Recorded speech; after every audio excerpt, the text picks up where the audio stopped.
Assalamualaikum warahmatullahi wabarakatuh. Kembali lagi bersama channel Nafri MSkian. Baik, pada kesempatan kali ini Nafri akan berbagi tips dan trik bagaimana cara penulisan, susunan, sistematika dari konsep syarhil Quran secara baik dan benar. Tetap stay tune di channel Nafri MSkian dan simak video berikut ini. Sobat-sobat pecinta syarhil Quran dimanapun sobat-sobat berada, kali ini Nafri akan membagi tips dan trik bagaimana kaedah penyusunan dan sistematika dari penulisan konsep syarhil Quran yang baik dan benar. Dalam video kali ini bukan berarti Nafri di sini sangat profesional dalam menulis konsep syarhil Quran. Di sini Nafri hanya berbagi sedikit pengalaman Nafri dan berbagi ilmu yang sudah Nafri dapatkan dari beberapa tempat pembinaan syarhil Quran. Dalam menulis konsep syarhil Quran dengan mengikuti kaedah, sistematika, dan penyusunan yang baik dan benar, jadi sobat-sobat pencinta syarhil Quran sebaiknya mengetahui terlebih dahulu apa yang harus dibicarakan atau kasus apa yang akan diangkat dalam konsep syarhil Quran tersebut. Nah, kita bisa melihat fenomena-fenomena yang terjadi dalam kehidupan kita sehari-hari, baik itu masalah musibah, ataupun masalah sosial, masalah kepemimpinan, dan masalah-masalah lainnya yang bisa kita temui dalam kehidupan kita. Sehingga dalam kita membuat konsep syarhil Quran tersebut, kita akan dapat mengalir sesuai dengan apa yang kita angkat kasusnya dan mengalir cerita yang akan kita bawakan dan akan mengalir apa yang akan kita tausiahkan kepada audien nantinya. Pembuatan konsep syarhil Quran ini ada beberapa hal yang perlu sobat-sobat pecinta syarhil Quran perhatikan terlebih dahulu. Yang pertama tadi, sobat-sobat harus mengetahui terlebih dahulu masalah apa yang akan diangkat dalam sebuah konsep syarhil Quran. Yang kedua, sobat-sobat harus mengetahui terlebih dahulu ayat dan surah apa dalam Al-Quran yang akan kita masukkan ke dalam konsep syarhil Quran yang akan kita buat. Dan yang ketiga, kita harus mengetahui terlebih dahulu tafsir-tafsir apa yang akan kita gunakan dan apa yang harus kita ungkapkan dalam penguatan opini kita dari berdasarkan tafsir yang kita temukan. Baik sobat pecinta syarhil Quran dimanapun berada, langsung saja Nafri akan membagikan bagaimana penyusunan daripada sistematika konsep syarhil Quran yang baik dan benar. Sebagaimana yang sobat-sobat ketahui bersama, di dalam sebuah konsep syarhil Quran, di awal dan dicantumkan sebuah mukadimah. Dan sobat-sobat pecinta syarhil Quran dimanapun berada bisa menggunakan mukadimah-mukadimah andalan daripada sobat-sobat semuanya. Baik, setelah mukadimah tadi kita masukkan kepada latar belakang. Di dalam latar belakang dalam sebuah konsep syarhil Quran ini kita cantumkan yakni berupa sesuatu yang positif terlebih dahulu, baru kita ungkapkan sesuatu yang menjadi masalah atau problem, atau lebih tepatnya hal negatif yang terjadi. Dan yang ketiga, kita bisa tuangkan di dalam latar belakang tersebut beberapa data-data terbaru yang dapat menguatkan daripada permasalahan di latar belakang yang sudah kita angkat tersebut dalam sebuah konsep syarhil Quran. Nah, setelah kita ungkapkan latar belakang mulai dari hal yang positif ke negatif dan beberapa data yang menjadi penguatnya, maka baru kita tuliskan sebuah judul. Apa yang menjadi judul dalam tema atau kasus yang kita bawakan tersebut dalam sebuah konsep syarhil Quran.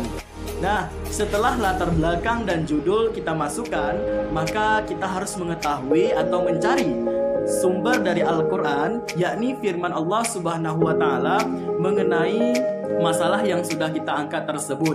Misalnya ayat tentang kepemimpinan, ayat tentang orang tua dalam mendidik anak-anaknya, ayat tentang permasalahan sosial, ayat tentang musibah, dan lain sebagainya. Itu tergantung dari kasus atau permasalahan apa yang sobat-sobat angkat dalam penulisan syarhil Quran tersebut. Nah, setelah ditemukan ayat dari Al-Quran, firman Allah Subhanahu wa Ta'ala, maka kita harus menyesuaikan pula dengan tafsir-tafsir yang akan kita buat di dalam sebuah konsep syarhil Quran. Nah, perlu diingat bagi sobat-sobat semuanya, ada 4 tafsir yang kita gunakan di dalam satu ayat pertama yang kita gunakan di dalam konsep syarhil Quran tersebut. Nah, satu ayat yang kita gunakan di dalam sebuah konsep syarhil Quran tersebut, sekali lagi Nafri ingatkan, paling tidak kita menggunakan 3 tafsir oleh penafsir yang termasyhur, dan penafsir tersebut adalah orang-orang yang berbeda-beda, sehingga itu sangat memperkaya isi daripada konsep Syarhil Quran yang akan kita bawakan. Nah, setelah kita menulis tafsir yang sudah kita temukan, setelah itu kita harus menulis permasalahan atau realita apa yang terjadi dari permasalahan yang kita angkat.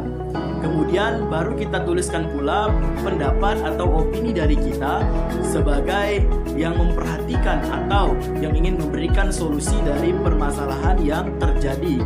Baru kita lanjutkan dengan mencantumkan ayat kedua yang menjadi sebuah solusi dalam pengentasan masalah suatu kasus yang kita angkat dalam pembuatan konsep Syarhil Quran tersebut. Sehingga dari awal di pembukaan masuk ayat pertama, kemudian tafsirnya, kemudian kita masukkan realita permasalahan yang terjadi dan opini-opini dari kita sesuai dengan tafsir yang sudah kita pilih. Maka ayat yang kedua ini adalah penguatan solusi yang sudah kita berikan pada opini dari tafsir ayat pertama. Nah, setelah ayat kedua kita masukkan, kita bisa merelevankannya dengan tafsir kembali. Setidaknya seperti di awal tadi, kita bisa memasukkannya tafsir sebanyak 3. Nah, setelah kita menemukan atau sudah mencantumkan ayat kedua dari konsep Syarhil Quran yang kita buatkan, yakni ayat tersebut merupakan sebagai ayat solusi dalam menyelesaikan masalah atau kasus yang sudah kita bawakan dalam pembuatan konsep Syarhil Quran tersebut. Sama dengan ayat yang pertama dalam pembuatan konsep Syarhil Quran ini, maka kita harus mencantumkan beberapa tafsir. Minimalnya adalah 3 tafsir. Namun di ayat yang kedua ini kita boleh mencantumkan 2 tafsir dengan penafsir yang berbeda-beda. Setelah kita menemukan 2 tafsir yang berbeda tersebut, maka kita bisa kembali mencantumkan solusi yang bisa kita tawarkan juga berkaitan dengan ayat dan tafsir yang sudah kita cantumkan. Dengan opini kita, maka suatu konsep Syarhil Quran bisa memperkaya bahasa serta bisa memperkaya isi dan bisa memperkaya penguatan daripada ayat yang sudah kita cantumkan dan tafsir-tafsir yang sudah kita cantumkan dalam konsep Syarhil Quran tersebut. Sobat-sobat pecinta Syarhil Quran, setelah kita menemukan 2 tafsir untuk ayat yang kedua dalam sebuah konsep Syarhil Quran yang sudah kita buat, maka kita sudah bisa menemukan atau memberikan suatu klimaks, yakni berupa solusi-solusi yang sudah kita tawarkan. Kemudian kita bisa mencantumkan atau menuliskan sebuah kesimpulan apa dari penyelesaian keseluruhan daripada konsep yang sudah kita buatkan. Sehingga di dalam kesimpulan ini kita sudah bisa menarik beberapa hal yang harus bisa diperhatikan dan menjadi sebuah upaya dalam menyelesaikan masalah yang sudah kita angkat dalam pembuatan konsep Syarhil Quran ini.